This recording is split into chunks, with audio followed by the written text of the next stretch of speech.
Burkina Faso. And I now give the floor, I will give the floor to two representatives of civil society. The first one being Christina Bennett from the Overseas Development Institute, Humanitarian Policy Group, to be followed by Mr. Schofield Muliru of Scottsfield Associate, to then be followed by the distinguished representative of Ecuador. You have the floor, Ms. Christina Bennett. Thank you, Mr. Chairman, and thank you, panelists, for an interesting discussion, and particularly on the role of the private sector, much of which resonates with the research that we've been doing at ODI.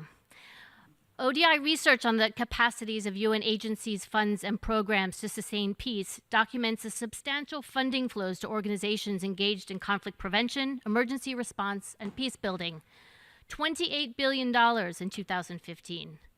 But such funds are short-term, unpredictable, and earmarked. In other words, inappropriate for initiatives that require flexibility, collaboration, and long-term timeframes.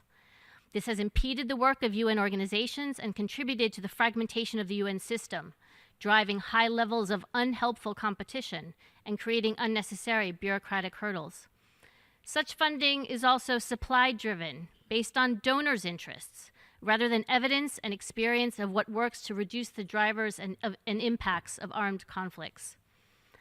Preventing conflicts, responding effectively to emergencies, and sustaining long-term peace requires both new finance and smarter finance.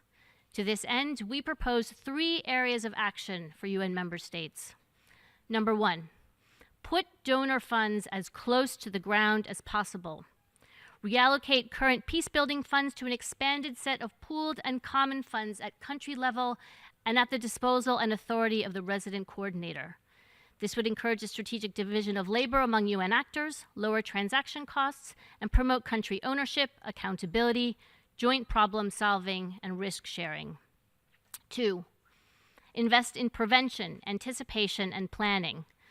Push for better conflict analysis. Champion forecast-based financing for early action on the climactic drivers of conflict, and bring more strategic and long-term resources to bear on conflict prevention in fragile contexts.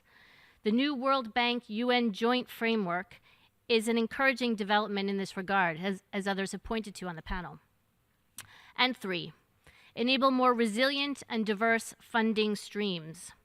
Adopt an integrated approach to financing for peace, development, humanitarian response, and climate change. Help lower private sector risk. We heard from Kate Thompson, this is incredibly important to their extended engagement.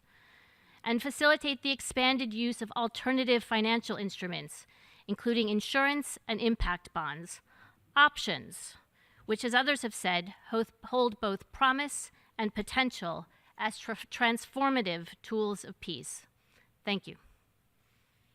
Thank you, Christina Bennett.